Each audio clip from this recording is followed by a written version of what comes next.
ఇదొక అంశం. ఇక రెండోది, బీఆర్ఎస్ పార్టీ ఏది బాకీ కార్డులను తీసుకొచ్చింది.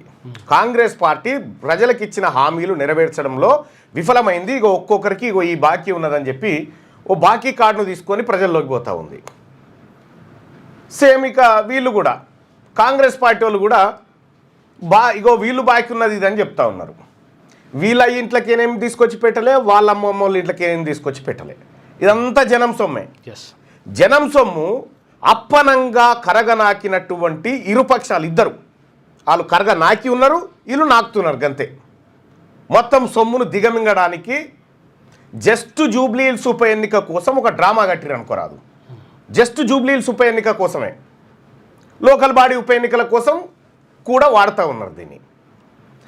అసలు బీఆర్ఎస్ పార్టీ తెలంగాణ రాష్ట్రం ఏర్పడ్డటువంటి 2014 జూన్ 2 నుంచి వాళ్ళ చేతికి అధికారం అప్పచెప్పే నాటికి తెలంగాణ రాష్ట్ర ప్రజల పరిస్థితి ఎట్లా ఉండే? కాంగ్రెస్ పార్టీ 2023 డిసెంబర్ 7 నాటికి అధికారాన్ని బీఆర్ఎస్ పార్టీ నుంచి తీసుకున్న నాటికి ఏ విధంగా ఉండే? కాంగ్రెస్ పార్టీ అధికారంలోకి వచ్చిన తర్వాత ఏం మార్పు జరిగింది? ఈ లెక్కలు తెలిస్తే మనకు పక్కగా అర్థమవుతుంది. దీనికోసం కంట్రోలర్ అండ్ ఆడిటర్ జనరల్కి సంబంధించినటువంటి నివేదిక, కాగ్ రిపోర్ట్ అంటారు దాన్ని. ఆ కాగ్ రిపోర్ట్లో ఉన్నటువంటి అన్ని అంశాలను పరిశీలించిన తర్వాత వీళ్ళిద్దరి పర్ఫార్మెన్సు, ఎందుకంటే వీటి గురించి మాట్లాడరు వీళ్ళు. కాగ్ రిపోర్ట్ల గురించి కాగ్ ఏం చెప్పింది చెప్పరు, అట్లా ఇవి చెప్పరు.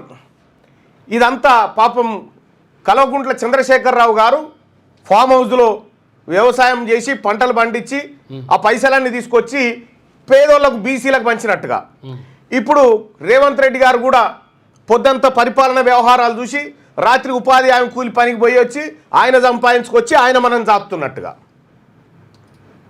ఈయనది ఏ కానలేదు ఈయనది ఏ కానలేదు, నిండా ముంచిరు ఇద్దరు కలిసి.